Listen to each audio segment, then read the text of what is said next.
ये दीपावली है, और दीपावली जिस तरीके से हमारे बाबा मना रहे हैं वहां जाके अयोध्या में, मेरे भाई ये करोड़ों करोड़ रुपया जो खर्च हो रहा है सरकार का, अगर यही पैसा उन बेरोजगारों को मिल जाता जो जूतियां चटकाते फिरते हैं हायर एजुकेशन लेकर, शायद उनका कुछ भला हो जाता। छोटी छोटी बहुत सारी कंपनियां लग जाती, उनके बाल बच्चे पल जाते, उनका कुछ भला हो जाता। मनाइए आप त्योहार, कोई मना नहीं करता, लेकिन क्या देश के संविधान में किसी सीएम या पीएम को यह इजाजत है कि सरकार का पैसा जाकर लगा दे किसी धार्मिक काम में? कौन सा संविधान चला रहे हैं आप? कौन से संविधान को मानकर सरकार चला रहे हैं आप?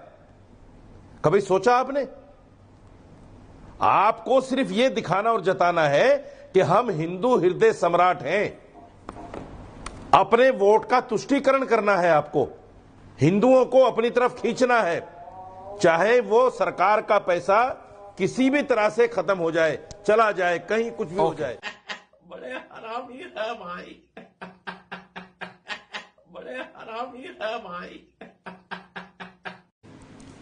देखिए, मौलाना रशीदी जी को वाहियात बातें नहीं करनी चाहिए। जितने भी हिंदू मंदिर हैं, बड़े बड़े मंदिर, उनका सारा पैसा सरकार लेती है, धर्मार्थ कार्य विभाग होता है। जितना सरकार मंदिरों से लेती है उसका 1/10 नहीं खर्च होता। भाई क्या बात करते हो, अनशंट बात करने लगते हैं आप आकर। और हकीकत यह है, आप हमसे बोल रहे हैं सरकार के खर्चे पर हज सब्सिडी लेने में समस्या नहीं थी। ये रोजा अफ्तार होता था प्राइम मिनिस्टर और चीफ मिनिस्टर के यहां, वो सरकारी खर्चे पे तो होता नहीं था, और आप लोग भी बड़े जलवे से जाते थे, और वो काफिरों के द्वारा दिए गए रोजा अफ्तार को आप बड़े जलवे से लेते थे।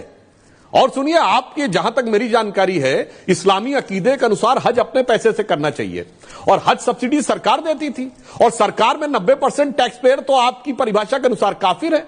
तो काफिरों के पैसे से हज करने में समस्या नहीं है, काफिरों के पैसे से रोजा अफ्तार करने में समस्या नहीं है। 100% सरकारी खर्चे पे होता था। डॉक्टर कलाम ने जब अपने यहां बंद करवाया राष्ट्रपति में, जानते उन्होंने क्या कहा?